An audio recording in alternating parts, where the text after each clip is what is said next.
Your voice, your opinion, your community. Fact TV, free speech, protected.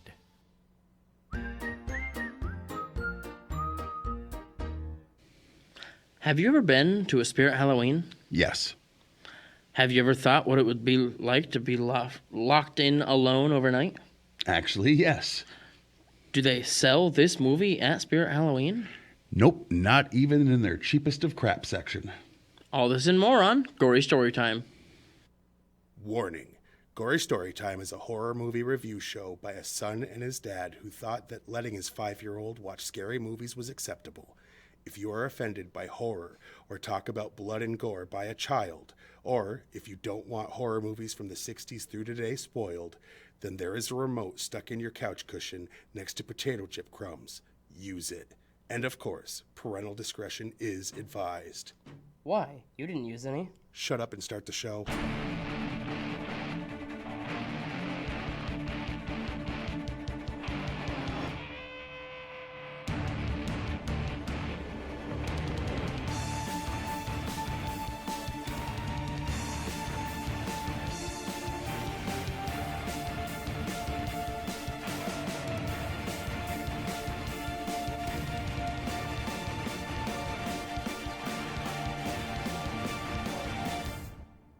Welcome to Gory Storytime. I'm your host, Jason. I'm his co-host and father, Craig, and this week we're finally getting around to the Spirit Halloween movie.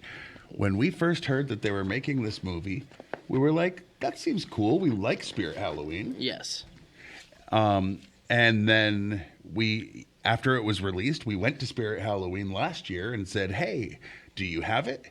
And they said, why would we have that? I was like, because if Walmart had a movie, they would have copies of it. Heck, if Walmart had a movie, Target would have copies of it. I think Walmart sold the documentary that was dissing Walmart that was super popular in the early 2000s. Probably. Which says something. They're willing to make a cut off of it.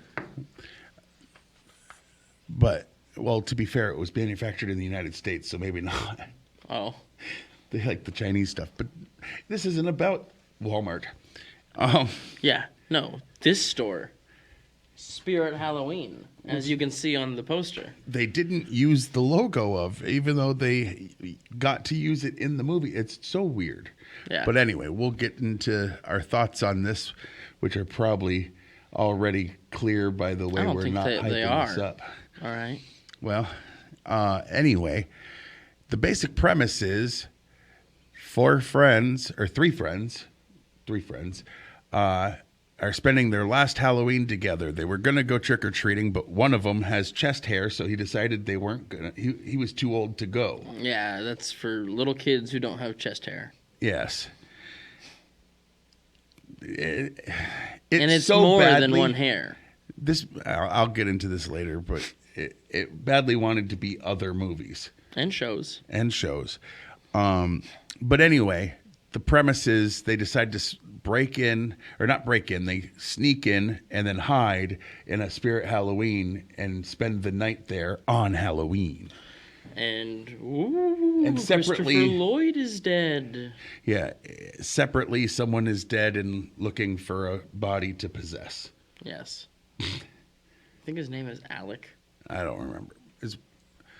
I think we'll have names I know what it's in not. here. I don't know. But the point is, that's the premise of the movie. It's fairly generic, and here's the fairly generic trailer to go with that.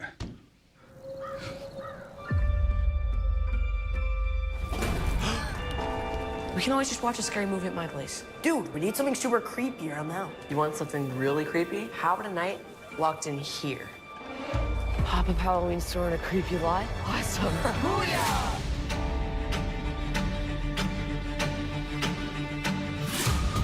Final notice. A spirit that can't let go of his life? Possibly someone who died here.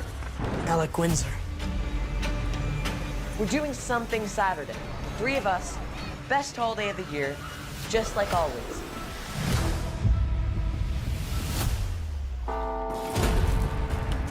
But the store closed and we're still inside. You mean the store's locked and we're trapped inside?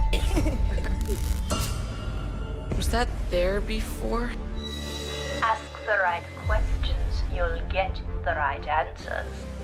Is Alec Windsor roaming tonight? What does he want?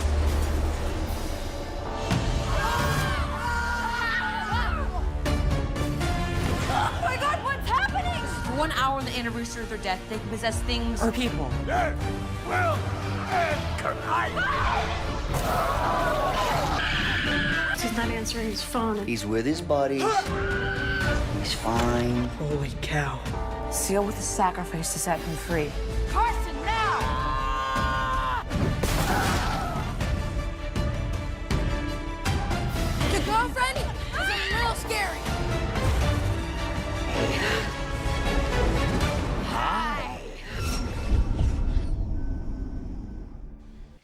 Yeah, so if that trailer had been something I had seen before this, I would have been sold on watching this movie, I gotta say that.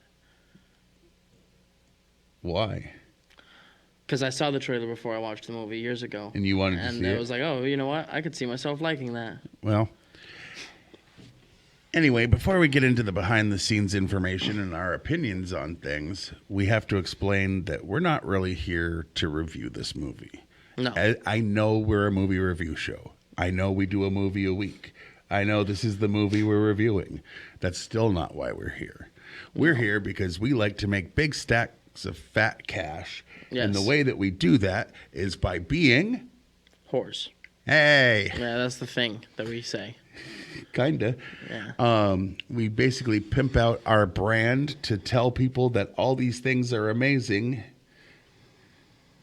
For money. Even if Lots the and movie's lots of not. money. Yeah, well. This week, and they're real. Yes, they do exist. Gory Storytime is brought to you by Barnes & Noble the Movie. A local book club goes to a Barnes & Noble and is accidentally locked in overnight, and you can only guess what kind of shenanigans they get into.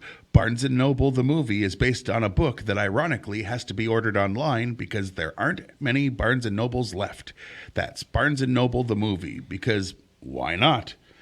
Also look forward to Target the Movie, coming this Christmas from GST Films. And by... Can't work paper? No. And by the Easter Egg Shop. Get all your Easter needs taken care of at the Easter Egg Shop. We have everything you need, from decorations to full-size bunny suits. We have baskets, we have fake grass to fill them with, both edible and old-school plastic versions. Your choice. We also take mini candles, jack up the price, and sell them to you. Candies, not candles. Oh, candies. Jack up the price and sell them to you to add to your children's basket. And why get some cheap Matchbox cars or dolls from the dollar store when we could sell you the same quality toy to you, and you can pay $3 to $5 at the Easter Egg Shop. The Easter Egg Shop, open for 2 months every spring. No bunny does it better. That makes sense. It does. Do one for every, do one for each holiday. Yes. Anyway, now is the part where Oh my we get goodness, into Dad. the Spirit Arbor Day is opening soon. Ironically, they sell axes and chainsaws. Well,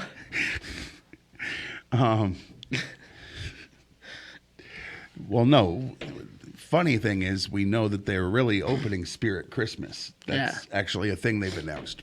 But which is weird because there's already a Christmas tree shop that's open 24. Yeah, but that doesn't make them money. Weeks. No, but like. So why would they do that? Why would they compete with?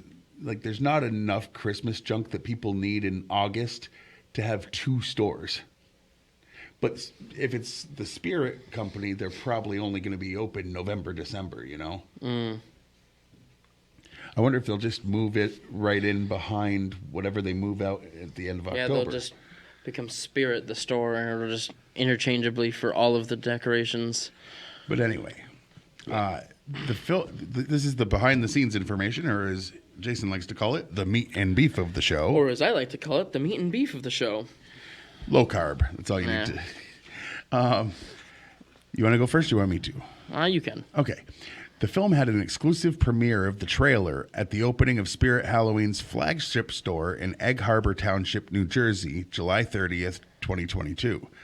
It was accompanied by cast members Marissa Reyes, Donovan Colin, Dylan Martin Frankel, and Jaden J. Smith. So the kids. Yes. The trailer was also shown at Midsummer Scream, a Halloween and horror-themed convention in Long Beach, California, on July 31st. I like the idea of a Halloween convention in July, because I don't mind Halloween stuff all year round. No, never will. I mean, Spirit Halloween is decorations for the whole year, isn't it? Anyway, Spirit Halloween is a real store that is open every year through August through October in the United States and Canada. Whoa, it is? The building that this particular Spirit Halloween store is set up in is an old Toys R Us building in Rome, GA. Georgia. Not Rome. I was Rome, like, Georgia. whoa. Yeah, no. This was not the first time Christopher Lloyd portrayed a villain. Previously, he portrayed Judge Doom on Who Framed Roger Rabbit and Switchblade Sam in Dennis the Menace. And this isn't the last time that he's going to do it either, as long as they keep paying him money. Well, production began in late 2021 and wrapped in February of 2022. the film was not publicly announced until April 11th, 2022, when Christopher Lloyd and Rachel Lee Cook were confirmed to star in it. So they filmed it all before and then didn't say that they were going to be in it until after? Apparently. How'd they know when they were filming? Wait, that is weird. If production wrapped in February and they didn't announce it until 2022, unless they did like Lloyd more shoots, because all he did was that one scene and then it was all voiceover for him. So that might have been what it was. I don't know. But if he wasn't like cast in it until after the movie was made, know. I just looked up the facts. I didn't like fact check them. Like I went to the rule was we weren't gonna fact check these. like.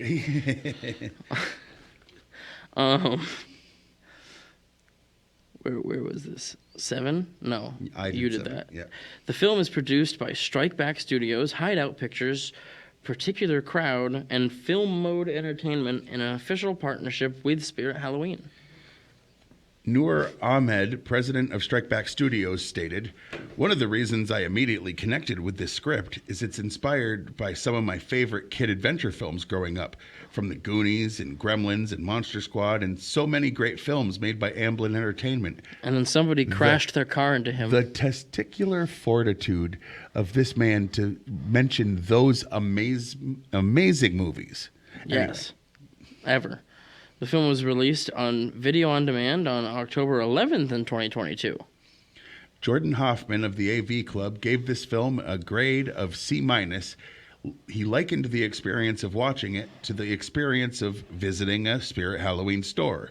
Most of the stuff in there is, let's face it, mass-produced crap, he said. A C-? That's a passing grade. And he's being too rough on the store. Well, that's true, too. Megan Navarro... That'd be Megan. Megan. Oh, yeah. That makes more sense. Megan Navarro of Bloody Disgusting wrote that it serves as an effective showcase of the store's catalog, but never fully utilizes its store setting to its advantage. The feature opts to spotlight only a handful of items in what amounts to an endless chase between the boys and the ghostly villain, instead of using the setup to build an atmosphere or a haunted funhouse feel. Yeah. True.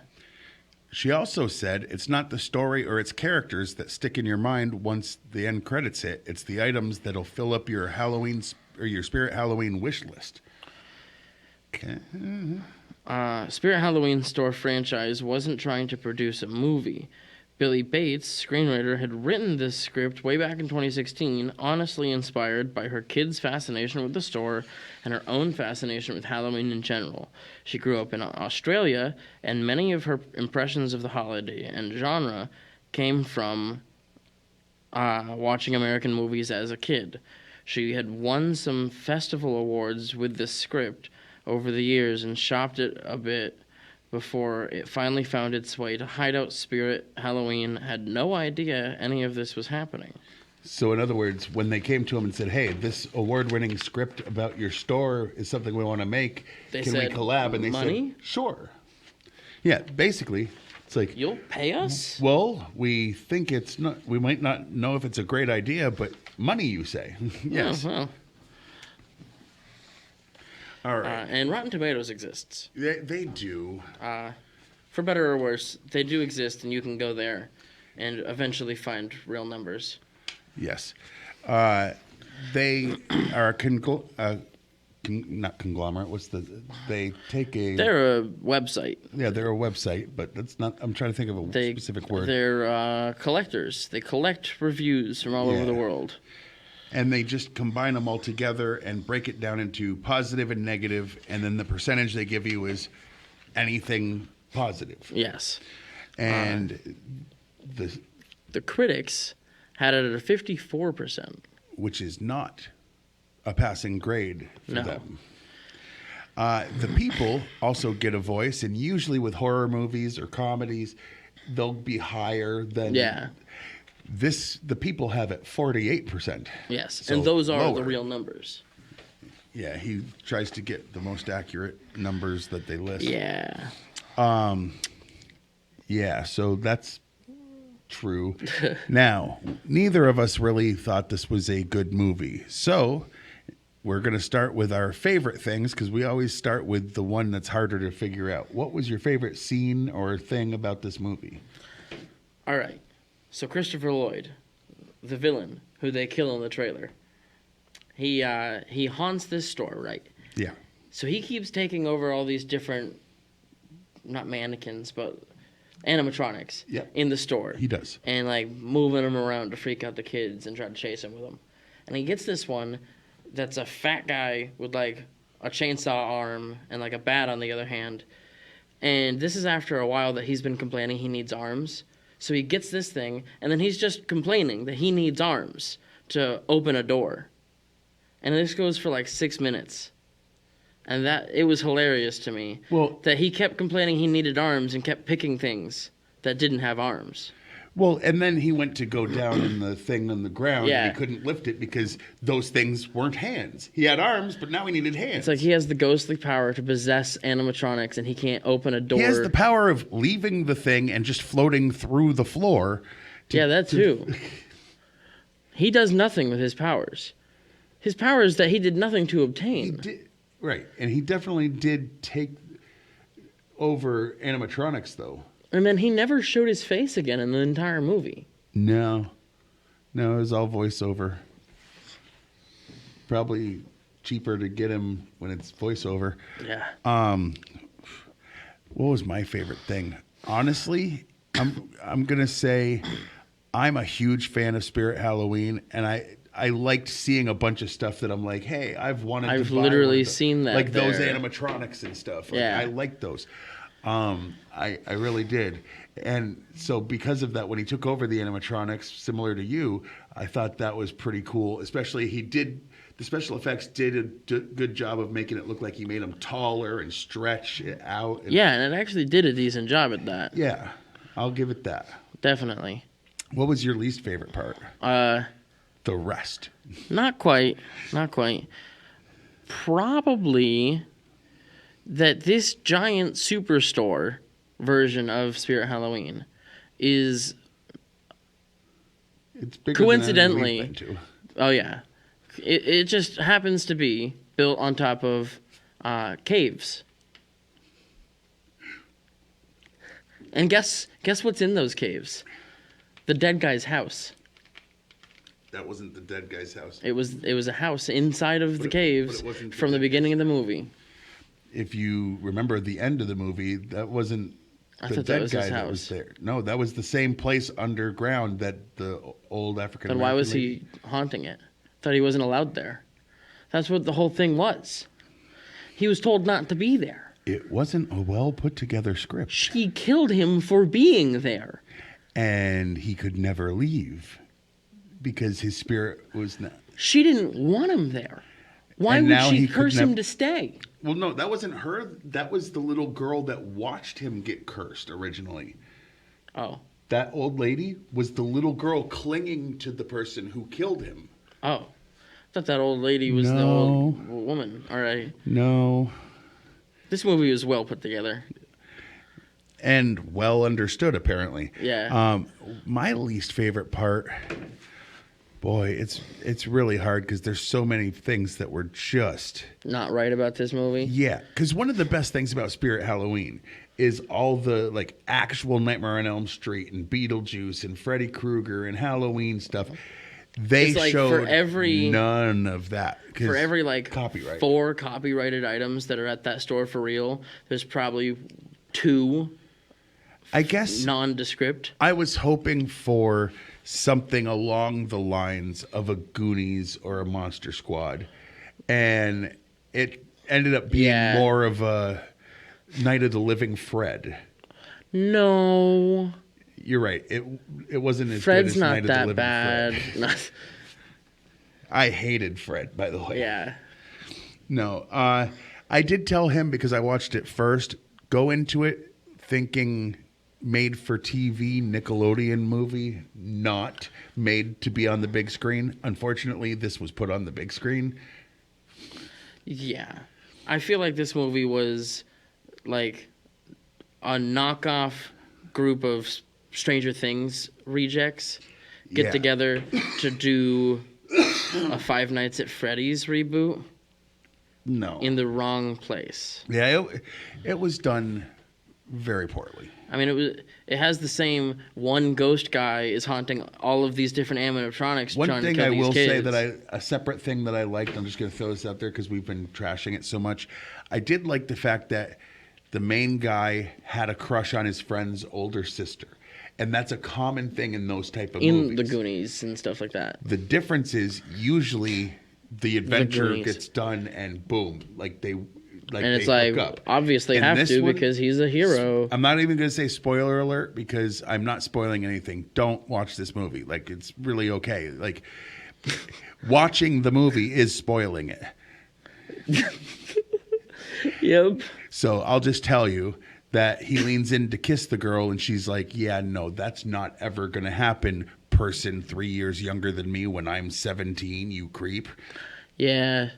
And I'm glad because, like, that's always a little weird and, to like, me. 45 seconds before that, he's, like, swinging like a monkey from a freaking chandelier. He kept calling her his girlfriend. Right. He's like, that body belongs to my girlfriend. And nobody corrected him. No. The first time he said it, one of the other kids was like, your girlfriend? I think it was actually the brother. Yeah, the whiny one that wanted him to The one burn with the his chest picture. hair? Yeah. Yeah, he was kind of a jerk about that, too. He was like, you should get rid of the only memory you've got of your dead dad. Yeah, they had a subplot of one of them's dad died, and his friend wasn't very understanding about that. He's like, get over it, wimp. And the mom has a new husband that had a kid of his own. Which makes it so much more difficult for him to get over it. It would have mattered better if, like, you cared about the characters. In the middle was good. Anyway... so on a scale from 1 to 10. All right. And we're going to be as fair as possible. Try to look at it through the eyes of it was made like one of those Nickelodeon or Disney show movies. If this movie had happened, like channel movies, when we first started this channel, all right, when I 13. was a child. When you were 13. I would have thought, yeah, this is all right. I could watch this at Halloween season when Nickelodeon forces me to watch this in the middle of all of the other ones. And I probably would have given it a 7. As a 13-year-old. But now that you realize how stupid you were, it has been 11 years. It would be like a 4.5. Yeah, I'm gonna go ahead and I'll give it a 4. Like, this movie is. It's not good. It sure was made. They sure filmed it. And it won awards before it was even a movie. This script? I heard the things they said in this script. And saw the things they did. With this is like, not a award winner. We hate taking large dumps on movies. Because I will always go back to this store, all right? This is nothing against Spirit Halloween, all right? This is something against Spirit Halloween. See, he would have liked it better. He admitted this before the show. Had he bought it at Spirit Halloween, if they had sold it there and he had purchased it as a hard copy, he would have forced himself to like it better because he had actual money and didn't just stream it on TV. I invested in this thing, But since he didn't, he gets to be even more honest. Moronist. Anyway. Okay, so, it's not good. Don't watch it. But also you can. It's free. 4 and 4.5. So. Yes. All right. The stuff. Yeah, there it is. All right. You can watch this show on Fact TV channel 1082, Thursdays at 8:30 p.m., Fridays at 7 p.m. You can like us on Facebook, and by us, I mean not only Gory Storytime, but Fact TV also. Yeah. You can go to fact8.com, watch a bunch of the back episodes of this very show. And others. A lot of others. And you can follow us on X Gonna Give It To You. And I'm at Craig Jakes, all one word, all lowercase. Not demonetized. I'm at Jiggly Firm. Yeah, because that was the same thing as playing a clip. Yeah. That sounded just like DMX, didn't it? I can't even do that as a joke. Nope, not even a little bit. All right. And check out Gory Storytime on YouTube. Just type in Gory Storytime. The 2 pages that should pop up is Gory Storytime itself. Like, subscribe, whatever. And also the other one would be Fact TV has their channel. Yeah. And give them a like, subscribe, and hit the thumbs up and all the good stuff. Yeah, as long as you did us first. Yeah. Yeah. But until next time, I've been your host, Jason. I'm his co-host and father, Craig. And sweet dreams.